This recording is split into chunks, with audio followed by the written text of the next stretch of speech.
Hello everyone. तो अब इस वीडियो में हम पढ़ने वाले हैं सेक्शन 46 से। तो सेक्शन 46 बात करता है after care of children living care institution. तो जब भी बच्चा केयर इंस्टीट्यूशन को छोड़ के जा रहा है तो हम उसको क्या करेंगे, मतलब आपके बाद कैसे केयर करेंगे। तो any child living a child care institution on completion of 18 years of age shall be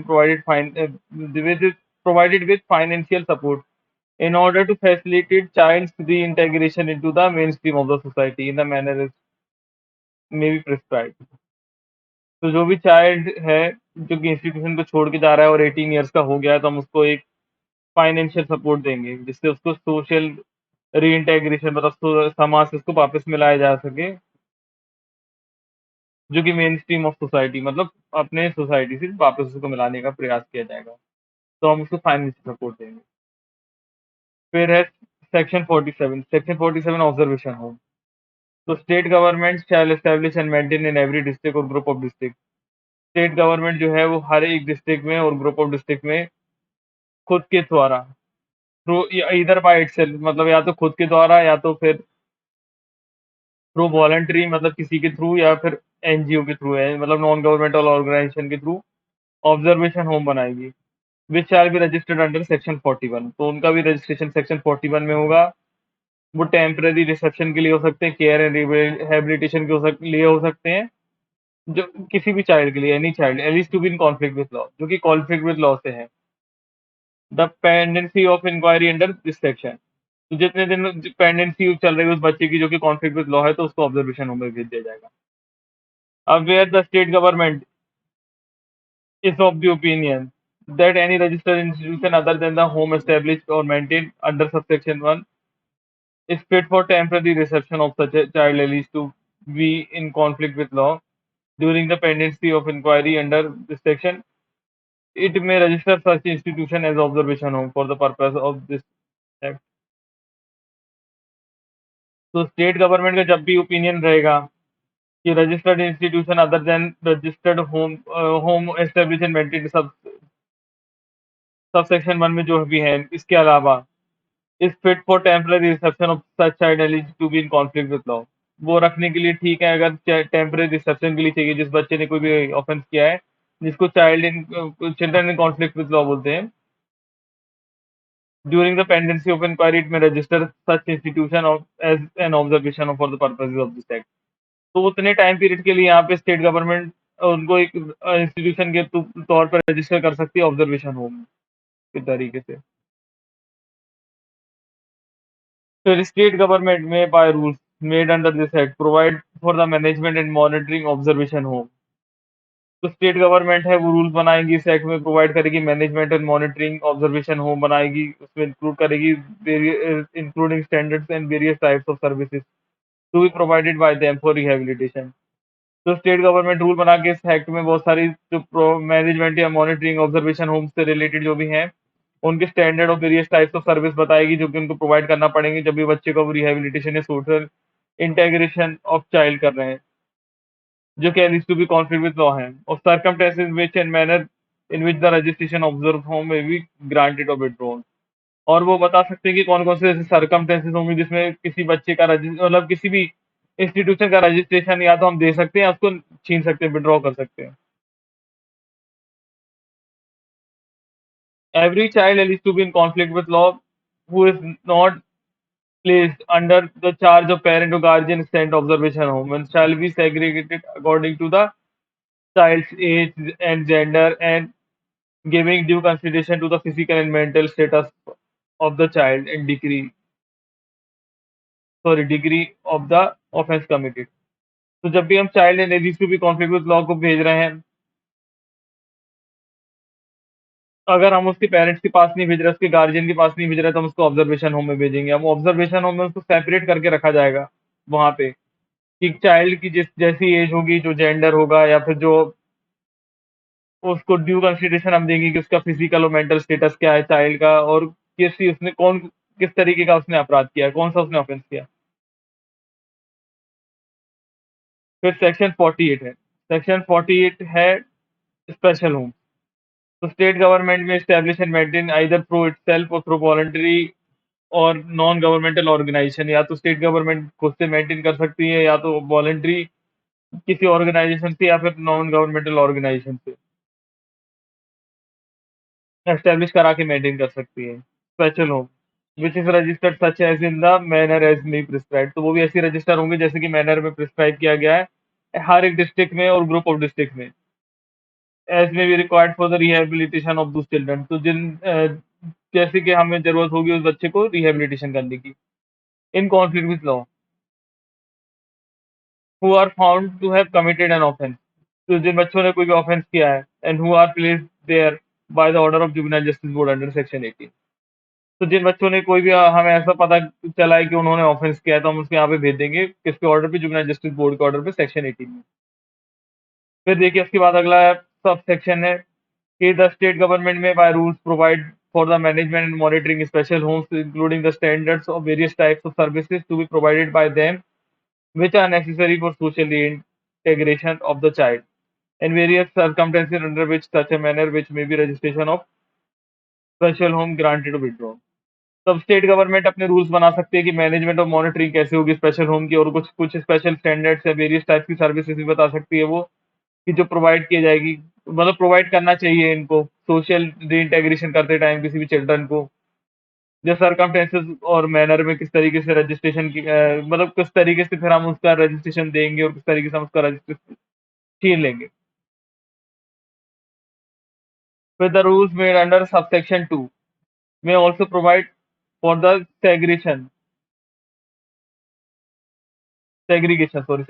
and separation of children found to be conflict with law। तो जो भी रूल हमने सबसेक्शन 2 में बनाया है उसमें हम ये भी देखेंगे कि जो सेग्रीगेशन है या सेपरेशन है child found to be conflict with law on the basis of age, gender, nature of offence committed by them and child mental physical status, तो ये सबको देखते हुए हम और ये वाले रूल्स भी बनाएंगे। फिर उसके बाद है सेक्शन 49, तो सेक्शन 49 बताता है प्लेस ऑफ सेफ्टी का। तो the state government shell set up at least one place of safety in a state registered under section 41 so as to place the person above the age of 18 years or child in conflict with law who is between the age of 16 to 18 years is accused of committing of heinous offenses। तो state government मतलब शहर लिखा हुआ है, मतलब करना ही पड़ेगा स्टेट गवर्नमेंट को, सेटअप करेगी at least one place of safety. तो one place of safety in a state मतलब इन अ स्टेट में, मतलब स्टेट में उनको एक तो एटलीस्ट बनाना ही पड़ेगा प्लेस ऑफ सेफ्टी जो कि रजिस्टर्ड होगा सेक्शन 41 में, और उसमें कौन से बच्चे रखे जाएंगे जो कि अबव 18 ईयर्स ऑफ एज हैं, या फिर जो child in conflict with law है जिनकी एज बिटवीन 16 से लेकर 18 ईयर्स की है और जिन्होंने हीनियस ऑफेंस किया है।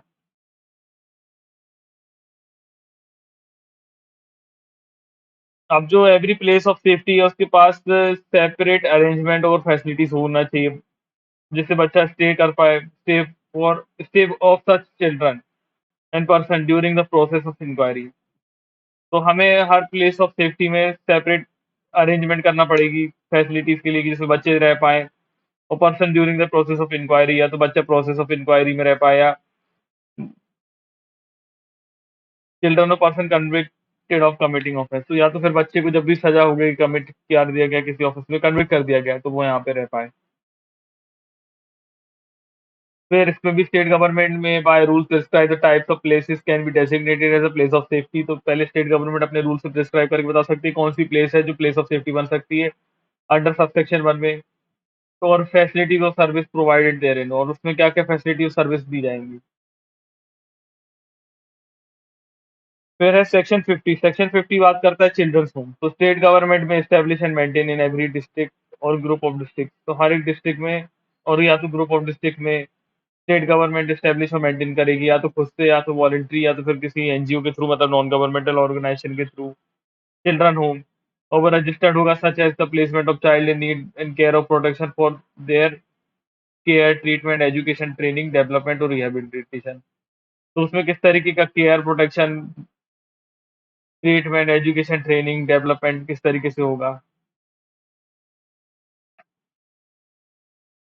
फिर the state government shall designate any children home as a home fit for children with a special need of delivering specialized system depending on the requirement. तो स्टेट गवर्नमेंट जो है वो डेजिग्नेट कर सकती है चिल्ड्रन होम को as a home fit for children with special need, मतलब जिस बच्चों को स्पेशल नीड की जरूरत है कि जो स्पेशलाइज सर्विस दे सकते हैं, जिनकी जिस तरीके से रिक्वायरमेंट है उसको एक अलग से वो चिल्ड्रन होम भी डिक्लेयर कर सकती है स्टेट गवर्नमेंट।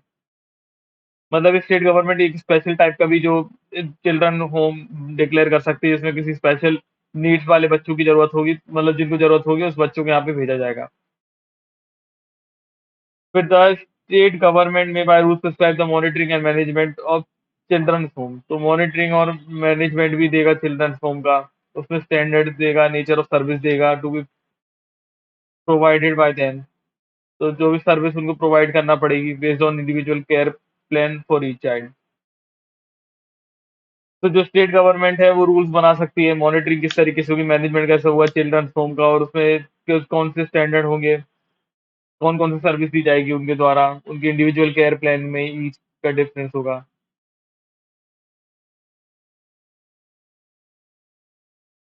फिर सेक्शन 51 है फिट फैसिलिटी, तो द बोर्ड और committee shall recognise the fit facility being run by the governmental organisation और अब वॉलंटरी और नॉन गवर्नमेंटल ऑर्गेनाइजेशन। तो जो बोर्ड या कमिटी है वो रिकॉग्नाइज करेगी फैसिलिटीज को, जो कि कोई भी गवर्नमेंटल ऑर्गेनाइजेशन है या तो और क्या, तो कोई वॉलंटरी है या कोई एनजीओ है, मतलब नॉन गवर्नमेंटल ऑर्गेनाइजेशन है जो कि रजिस्टर्ड है इस लॉ में for the timing in force, और फिट है किस चीज के लिए, टेम्पररी टेक केयर करने के लिए रिस्पॉन्सिबिलिटी ऑफ चिल्ड्रन की, किसी स्पेसिफिक पर्पज के लिए। और वो भी कैसे, जब हमने आफ्टर ड्यू इंक्वायरी कर ली है कि वो सुटेबल फैसिलिटी है, suitability of facility and organization to take care of child in such a manner as may be prescribed, तो ऐसे मैनर में जैसे कि इसको प्रिस्क्राइब किया गया है।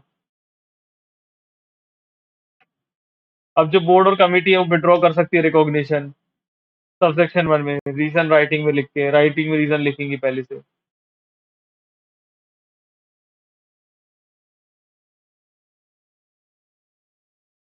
अब फिट पर्सन, तो बोर्ड और committee after due verification of credentials, तो बोर्ड और कमिटी जो है वो पहले उसके वेरिफिकेशन करेंगे जो भी क्रेडेंशियल्स हैं उनके, फिर उसको रिकॉग्नाइज करेंगी फिट पर्सन को, टेम्पररी रिसीव कर सकते हैं जो लोग बच्चे को उनकी केयर प्रोटेक्शन और ट्रीटमेंट करने के लिए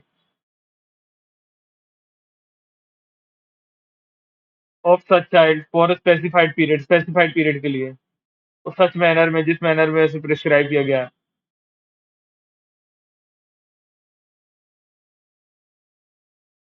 अब जो बोर्ड और कमिटी है वो ऐसा केस पे भी उनको विड्रॉ भी कर सकती है रिकॉग्निशन जिसको उन लोगों ने ग्रांट किया है सब सेक्शन 1 में, और रीजन भी लिख सकते हैं क्यों कर रहे हैं, मतलब रीजन करना पड़ेगा उनको रिकॉर्ड राइटिंग में कि क्यों उनको विड्रॉ कर रहे हैं। फिर सेक्शन 53 है rehabilitation integration of services in institution registered under this act the management thereof,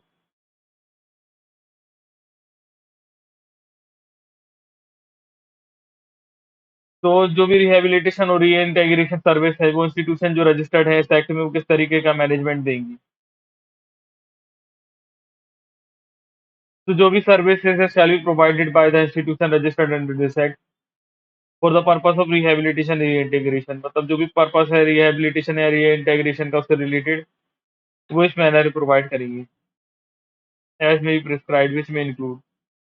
तो कौन कौन सी सर्विस दी जाएंगी उनको, तो सबसे पहले बेसिक रिक्वायरमेंट जैसे कि food, shelter, clothing, medical attention prescribed standard के हिसाब से दी जाएंगी। फिर उनको इक्विपमेंट दी जाएंगे जैसे कि व्हील चेयर है या प्रोस्थेटिक डिवाइस है, हियरिंग एड है, फिर बेयरली किट्स है, और कुछ अदर सुटेबल एड्स हैं जो कि अप्लायंसेस रिक्वायर्ड है चिल्ड्रन, जो कि स्पेशल नीड वाले चिल्ड्रन हैं जिन बच्चों को अलग से उन चीज़ों की ज़रूरत है। फिर हमें एक अप्रोप्रिएट उनको एजुकेशन या supplementary education, special education, appropriate education for children with special need, तो हमें चिल्ड्रन की एजुकेशन का बहुत ध्यान रखना पड़ेगा। सप्लीमेंट्री एजुकेशन, स्पेशल एजुकेशन हमें देना पड़ेगी, या जो एप्रोप्रिएट एजुकेशन जो कि स्पेशल नीड वाले बच्चों को ज़रूरत है वो देना पड़ेगी। जैसे कोई बच्चा अगर मान लो अंधा है तो उसको ब्रेन लिपि वाली एजुकेशन की ज़रूरत पड़ेगी, तो वो। फिर provided that for children between the age of 6 to 14 years the provision of right of children to free and compulsory education 2009 shall apply. तो जो कि चिल्ड्रन है जिनकी एज 6 से लेकर 14 साल तक की उम्र है, उनके पास right of children free and compulsory education act 2009 का जो प्रोवाइड करता है वो हमें देखना पड़ेगा, मतलब वो हमें देना पड़ेगा। फिर स्किल डेवलपमेंट हमें देना पड़ेगा, ऑक्यूपेशनल थेरेपी देना पड़ेगा, जैसे लाइफ स्किल एजुकेशन देना पड़ेगा, जिससे कोई बच्चा बाद में अगर जेल से छूट जाएगा तो कुछ काम वगैरह कर पाएगा। फिर हमें उसको मेंटल हेल्थ का इंटरवेंशन देना पड़ेंगे, जैसे कि उसकी counselling, specific need of child से रिलेटेड जो भी है वो हमें देना पड़ेगा। फिर रिक्रिएशनल एक्टिविटीज देना पड़ेगी, स्पोर्ट्स एंड कल्चरल एक्टिविटीज से रिलेटेड। लीगल एड देना पड़ेगी जहां भी उसकी जरूरत पड़े। फिर referral service for education, vocational training, de addiction treatment, diseases where required. तो हमें जो भी उसके रेफरल एजुकेशन को, वोकेशनल ट्रेनिंग को या डी एडिक्शन ट्रीटमेंट हमें देना पड़ेगा जो भी उसका रिक्वायर्ड है। मतलब कोई बच्चा जैसे नशे वगैरह का बहुत ज़्यादा वो हो जाता है, एडिक्शन हो जाता है, तो उसको डी एडिक्शन वगैरह वाली ट्रीटमेंट या जो कुछ भी डिसीज़ उसके अंदर है वो हमें उसको देना पड़ेगा, वोकेशनल ट्रेनिंग या एजुकेशन देना पड़ेगी। फिर केस मैनेजमेंट का इंक्लूडिंग उसमें preparation and follow up individual care plan. Case management से रिलेटेड जो भी प्रिपरेशन है या फ़ॉलो अप है इंडिविजुअल केयर प्लान का वो हमें देना पड़ेगा। फिर बर्थ रजिस्ट्रेशन देना पड़ेगा अगर किसी बच्चे का बर्थ होता है। फिर assistance in obtaining the proof and identity where required, और जब भी हमें बच्चे को मदद करना पड़ेगी ढूंढने में उसकी आइडेंटिटी क्या है, अगर प्रूफ उसकी आइडेंटिटी का चाहिए तो जहाँ भी जरूरत होगा। And any other service may be reasonably provided in order to ensure the well being of the child. तो हमें और कोई भी जो सर्विस है वो हमें देना पड़ेगी रीजनेबली, जो कि well being of the child से रिलेटेड है, या तो directly, either directly by the state government और रजिस्टर्ड और फिट इंडिविजुअल और इंस्टीट्यूशन थ्रू रेफर्ड सर्विस। तो या तो हम उसको डायरेक्टली दे सकते हैं जैसे कि स्टेट गवर्नमेंट ने बताया, या फिर उसको रजिस्टर्ड या फिट इंडिविजुअल जो इंस्टीट्यूशन है उनके थ्रू दे सकते हैं रेफरल सर्विस। फिर एवरी इंस्टीट्यूशन शैल है मैनेजमेंट कमेटी। अब जितनी भी इंस्टीट्यूशन है उनके पास एक मैनेजमेंट कमेटी होना चाहिए जो कि फिट होंगी in such fit to be set up in a manner as may be prescribe, जो कि फिट है इस मैनर में जैसा कि प्रिस्क्राइब किया है, कि मैनेज कर सकती है किसी भी इंस्टीट्यूशन को, मॉनिटर कर सकती है उनकी प्रोग्रेस को। तो हमें एक हर एक जगह हर एक इंस्टीट्यूशन में मैनेजमेंट कमेटी को सेटअप करना पड़ेगा जो कि मैनर में प्रिस्क्राइब है, और वो देखेंगी, मैनेज करेंगे इंस्टीट्यूशन को, मॉनिटर करेंगे हर एक चाइल्ड की प्रोग्रेस को। फिर the officer in charge of every institution housing children above 6 years of age shall facilitate. तो जो भी ऑफिसर इंचार्ज किसी भी इंस्टीट्यूशन का है जो कि 6 years से बड़ा है उसको फैसिलिटेट करना पड़ेगा चिल्ड्रन कमेटी को बनाने में, और participating in such activities as may prescribe. तो जो भी पार्टिसिपेटिंग करना पड़ेगा एक्टिविटीज में जो कि प्रिस्क्राइब किया गया है, for the safety and well being of children in the institution. तो इंस्टीट्यूशन में जो भी वेल बीइंग या जो कुछ भी है चिल्ड्रन इंस्टीट्यूशन को वो।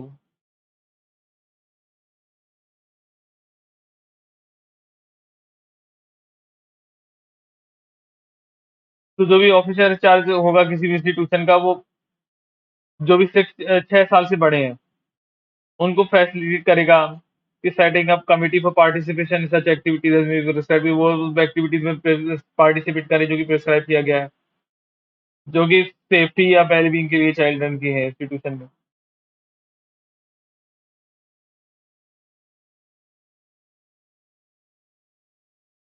फिर सेक्शन 54 बात करता है inspection in institution registered under this act. तो स्टेट गवर्नमेंट अपॉइंट करेगा, state government shall appoint inspection committees for state and district. तो स्टेट गवर्नमेंट हर जगह पे इंस्पेक्शन कमिटी अपॉइंट करेगा, स्टेट लेवल में भी डिस्ट्रिक्ट लेवल में भी, एज द केस में भी, और सारे इंस्टीट्यूशन के लिए जो भी रजिस्टर्ड है, recognise to be fit under this act. तो उस वाले एक्ट के अंदर जो भी रजिस्टर्ड है और फिट है इस एक्ट के अंडर में, वो such period and for such purposes as be prescribe. तो जो सच पीरियड जो जिस टाइम पीरियड के लिए जिस पर्पस के लिए वो प्रिस्क्राइब किया गया उनके लिए। फिर जो भी इंस्पेक्शन कमिटीज है वो मैंडेटरीली कंडक्ट करेंगी, विजिट करेंगे सारी फैसिलिटीज को जो कि हाउसिंग कर रहे हैं चिल्ड्रन इन एरिया एलोकेटेड। और एक बार हर हर एक मतलब हर 3 महीने में एक बार कम से कम वो करेंगे। तो inspection committee shall mandatory conduct visits all facilities housing centre, मतलब जो इंस्पेक्शन कमिटीज हैं उनको ये मतलब मैंडेटरी है उनके ऊपर कि वो हर जगह विजिट करेंगी, हर हाउसिंग फैसिलिटीज को जो भी रजिस्टर्ड हैं, जिनको इस वाले एक्ट में लाइसेंस दिया गया, जो भी उनके एरिया में आता है। एटलीस्ट वंस इन 3 मंथ, मतलब हर 3 मंथ में एक बार। In a term not less than 3 members, और उनके मेंबर्स कितने होंगे? नॉट लेस देन 3 मेंबर्स होंगे। और whom at least one shall be women, और उसमें से एक जो होंगी वो वुमेन होगी। और वन जो होगा मेडिकल ऑफिसर होगा, और वो अपनी रिपोर्ट्स और फाइंडिंग्स को जो विजिट उन्होंने की है उसकी एक विद इन अ वीक में वो सबमिट करेंगे। विजिट जो भी उन्होंने किया है, किसको करेंगे? तो ये अमेंड हो चुका है, इसको याद रखिएगा। वो अपनी रिपोर्ट देंगे डीएम को। ओके, तो याद रखिएगा कि ये अमेंड हो चुका है, तो डीएम को देंगे वो अपनी रिपोर्ट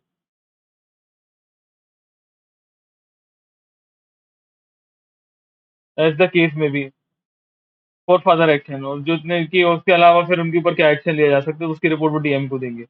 और the submission of report of by the inspection committee within a week of inspection the appropriate action shall be taken within a month. फिर यहाँ पे भी देखिए बाय डीएम आ जाएगा, डिस्ट्रिक्ट मजिस्ट्रेट।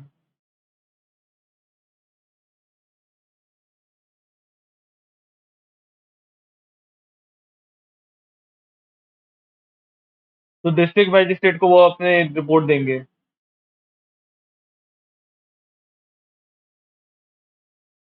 नहीं सॉरी, तो ये अपनी रिपोर्ट देंगे जितने भी, मतलब the on submission of report of inspection within a week of appropriate action shall be taken within a month by DM. तो जो डिस्ट्रिक्ट मजिस्ट्रेट होंगे वो एक विद इन अ 1 मंथ के अंदर फिर वो उस रिपोर्ट पे एक्शन लेंगे, और उसकी कंप्लायंस करेंगे रिपोर्ट की, जो कि सबमिट की गई है स्टेट गवर्नमेंट।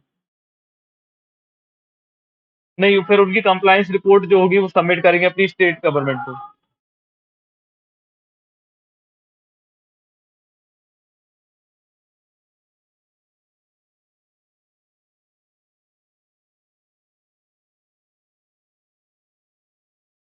अब देखिए यहाँ पे भी सेक्शन 55 में है evaluation of the functioning structure. तो इवेल्यूशन ऑफ फंक्शनिंग स्ट्रक्चर कैसे होगा? तो यहाँ पे जो सबसे पहले दिया हुआ सेंट्रल गवर्नमेंट और स्टेट गवर्नमेंट। अब यहाँ पे सेंट्रल गवर्नमेंट और स्टेट गवर्नमेंट के बाद आप याद रखिए डीएम भी ऐड कर दिया गया, district magistrate. Way independently evaluate the functioning of the board. तो जो सेंट्रल गवर्नमेंट है, स्टेट गवर्नमेंट है, और जो डिस्ट्रिक्ट मजिस्ट्रेट है, वो अपना इंडिपेंडेंटली इवेल्युएट करेंगे कि बोर्ड और कमिटी कैसे फंक्शन कर रही है, जुवेनाइल जस्टिस पुलिस यूनिट कैसे फंक्शन कर रही है, और रजिस्टर्ड इंस्टीट्यूशन है या फिर फैसिलिटीज है जो कि रिकॉग्नाइज्ड हैं, या कुछ पर्सन है जो फिट पर्सन है, सच पीरियड, मतलब वो अपने अपने टाइम पीरियड में थ्रो सच पर्सन, और अपने मतलब थ्रो पर्सन मतलब जो जिन पर्सन को उनके ऊपर लगता है अपने पर्सन के थ्रू वो कर सकते हैं इंस्टीट्यूशन को, as be prescribe by that government. तो जैसे कि गवर्नमेंट ने प्रिस्क्राइब किया होगा उस तरीके से वो करेंगे। मतलब स्टेट गवर्नमेंट और सेंट्रल गवर्नमेंट और डीएम जो है वो अपनी इंडिपेंडेंटली एवेल्युएट करेंगे कि जो भी बोर्ड है, कमिटी है, स्पेशल जुवेनाइल पुलिस यूनिट है, वो अपना रजिस्टर्ड जो भी कोई या तो इंस्टीट्यूशन या फिट पर्सन या फिट फैसिलिटीज है, वो अपना काम सही तरीके से कर रही हैं कि नहीं, ये पीरियोडिकली करेंगे और कुछ पर्सन के थ्रू करेंगे, जैसा कि प्रिस्क्राइब किया गया है गवर्नमेंट ने। अब जो इंडिपेंडेंटली एवोल्यूशन होगी जो दोनों गवर्नमेंट ने की है, तो जो उसकी इवेल्यूशन होगा, अगर मतलब देखिए अगर इंडिपेंडेंट इवेल्यूशन दोनों ने अपनी अपनी अलग अलग की है, स्टेट गवर्नमेंट ने अपनी अलग की है और सेंट्रल गवर्नमेंट ने अलग की है, तो द इवेल्यूशन जो कि सेंट्रल गवर्नमेंट ने बनाई है वो ज्यादा प्रिवेल करेगी, मतलब वो मानी जाएगी जो सेंट्रल गवर्नमेंट ने बनाई है। ओके, तो आज हमारा सेक्शन हमारा आज चैप्टर 7 भी कंप्लीट हुआ। नेक्स्ट चैप्टर हम चैप्टर 8, मतलब नेक्स्ट वीडियो हम चैप्टर 8 से पढ़ेंगे, जो कि एडॉप्शन से रिलेटेड है।